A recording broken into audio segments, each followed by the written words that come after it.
maybe that Jack wouldn't end up here when you were getting recruited by Ohio State at the end? Nah, I kind of just based my decision on mine. On my part, I think my faith definitely was the biggest factor in that. I don't really think it didn't really give me any like stress or worry whatever Jack did, but I mean, I kind of just based my decision on my faith and what I thought was best for me personally. Do you think, I mean, great players like you, all the great players here, wherever you go, there's going to be competition, of course. Yes, you want to go to a school that has great players, yes, sir. So you'll have competition. Is it any different when the competition for a quarterback is a guy in your class? I don't necessarily know yet, to be honest. I mean, I think our coaches here have done a great job of not really making it a competition yet, but it is a competition. But I mean, me and Jack talk every day about the things that we do. We compete against each other in the mat drills, and it's like one of those things that you just like you get used to doing. Like we compete against safeties, we compete against linebackers, like you compete against tight ends. So I mean, it's just a culture that when you come to Ohio State, you know that you're gonna compete no matter who it's against. But I mean, I feel like always everything's gonna work itself out.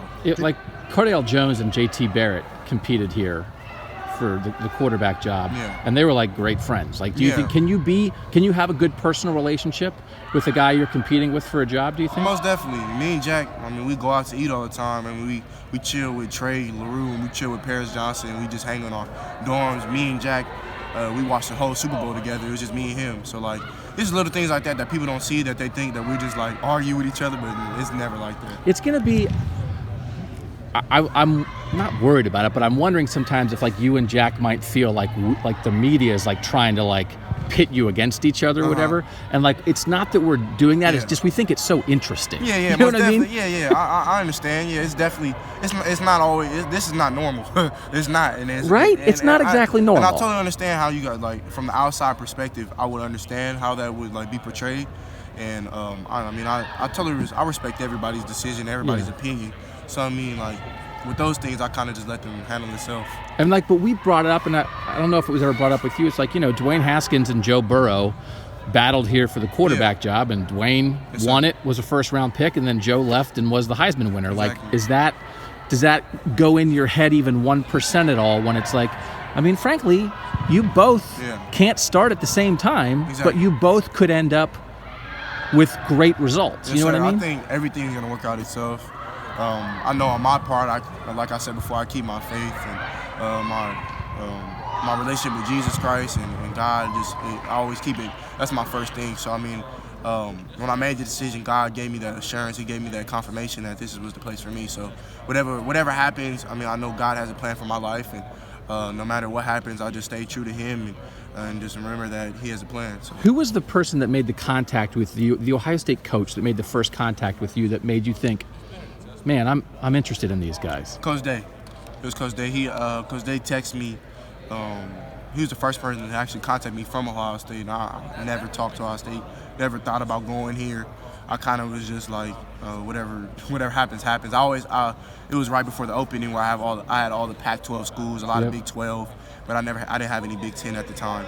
And those were Coach Day texted me that day at the opening before I had won it. And he let me know like that they were interested in me, and he like told me to keep it up, keep my leadership up, because I was leading the Ohio State guys at the opening. So that was like my first contact with Ohio State. And when you first get again, you're in California, you have all these schools after you. When the Ohio State coach texts you, are you like, Ohio State? Oh yeah, I don't know about that. Yeah, I got on my knees and prayed, man, because I just knew my life changed. Like that moment, like I literally like snapped on my knees and prayed, just off the fact that I just know God has a plan for my life. My life story, I'm not going to go into it, but like I've been through a lot of things, and I mean I've had a lot of hardships, but God has always upheld me. He's always made me strong in those situations. So when it's all said and done, I know that He always has a plan for me. And then when Coach Day texted me, I kind of just felt that this is a sign. And at first I really didn't understand the Ohio State offer, to be honest. I kind of just thought it was like going to be another USC, UCLA. But when I got here for my first unofficial, the Michigan State game, like going into the stadium, like seeing the tradition, seeing the people outside, seeing the walk into the old basketball arena with the chants and the motivational speeches and like all those things and the tradition, and then you get into a stadium and it's 105,000 everybody's packed up, squeezing against each other, and they're all like screaming their lungs out just for the Buckeyes to win.